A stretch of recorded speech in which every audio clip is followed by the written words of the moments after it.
Bojana je sa nama i ovoga jutra i pokazat će vam kako da brinete o svom telu. Dobro jutro, ovog jutra u malo drugačijem ritmu pokazat ćemo niz vežbi i stezanja koje možete koristiti kao odličan antistres.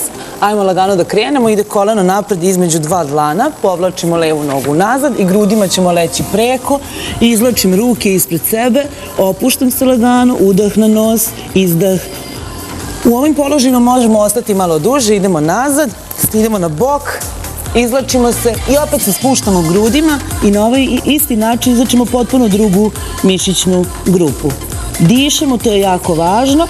U ovim položajima možete ostati i do 20 sekundi. Idemo lagano gore, vraćamo se na potkolenicu, noga koja je pozadi, privlačimo stopalo gluteusu, istežemo mišić kvadricepsa. Lagano vraćamo, ide koleno do kolena i druga noga. Vraćam. Idem grudima, ponavljamo isto, ruke su u uzručenju, spuštam, dišem i lagano. Vraćamo se gore, spuštam na bočnu stranu butine i opet svojim grudima, težinom svog tijela istežem mišiće. Idemo još samo, da se vratimo na potkolenicu i povučemo. Vratimo se i to je sve. Hvala vam puno, pozdrav! To su vam neke vežbe koje možete da primenite kod kuće.